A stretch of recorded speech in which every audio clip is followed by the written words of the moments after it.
नमस्कार मित्रांनो आणि लाडक्या बहिणींनो, आजच्या व्हिडिओमध्ये तुमचं स्वागत आहे.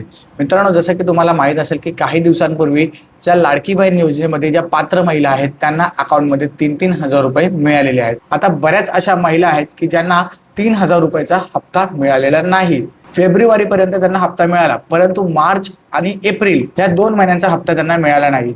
आता यामध्ये बऱ्याच लोकांना असं वाटतं की आम्हाला या योजनेमधून बाहेर काढलं किंवा काही तांत्रिक अडचणींमुळे आम्हाला पैसे आलेले नाहीत. परंतु काल 20 मे 2026 रोजी एक जी-आर आला होता. जसे की तुम्ही बघितलं असेल, सर्व ठिकाणी व्हिडिओ आल्या होत्या. बऱ्याच व्हिडिओ आल्या की ज्याच्यामध्ये असं सांगण्यात आलं आहे की बाबा आता ज्या उर्वरित महिला आहेत, ज्या महिलांना पैसे आलेले नाहीत 3,000 रुपये, त्यांना आता पुढे या पुढील आठवड्यामध्ये किंवा 2 ते 3 दिवसांमध्ये त्यांना आता ते 3,000 रुपये जे आहेत ज्यांना मिळालेले नाहीत ते त्यांना आता त्यांच्या बँक खात्यामध्ये मिळणार आहेत. तर तसं खरंच मिळणार आहे का? किंवा त्या जी-आर मध्ये असं काय लिहिलंय हे आपण या आजच्या व्हिडिओमध्ये समजून घेणार आहोत. तर मित्रांनो, स्पष्टच सांगतो, ज्या महिलांना पैसे आलेले नाहीत त्या महिलांना पैसे येतील की नाही याची खरंच शाश्वती नाहीये. कारण की जर तांत्रिक अडचणींमुळे जर पैसे आले नसले तर तसं आपल्याला स्पष्टीकरण सरकारकडून मिळालं असतं की बाबा काही तांत्रिक अडचणींमुळे काही महिलांना पैसे आलेले नाहीयेत व त्या महिला ह्या योजनेमध्ये आहेत. त्या महिलांना काही दिवसानंतर त्यांचे पैसे जे आहेत ते त्यांच्या बँक खात्यामध्ये पाठवले जातील, असं स्पष्टीकरण सरकारकडून आलं असतं.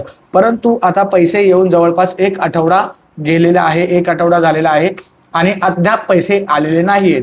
परंतु 20 मे 2026 रोजी म्हणजेच कालच, आज 21 मे आहे आणि काल 20 मेला एक जी-आर आला आणि त्या जी-आर कशा संदर्भात आहे हे आपण समजून घेऊया. मित्रांनो, त्या जी-आर मध्ये स्पष्ट असा कुठेही उल्लेख केलेला नाही आहे की उर्वरित महिला आहेत, म्हणजे ज्या महिलांना पैसे मिळालेले नाहीयेत अशा उर्वरित महिलांना पैसे मिळणार आहेत काही पुढील 3 दिवसांमध्ये किंवा हप्त्याभरामध्ये किंवा पुढील येणाऱ्या काही दिवसांमध्ये त्यांना पैसे मिळणार आहे, असा कुठेही उल्लेख केलेला नाहीये. तो जो जी-आर आहे तो महिलांना निधी वितरित करण्यासाठी केलेला आहे. तो निधी ऑलरेडी सरकारला दिलेला आहे आणि तो निधी सरकारने ऑलरेडी महिलांच्या खात्यामध्ये पाठवलेला आहे.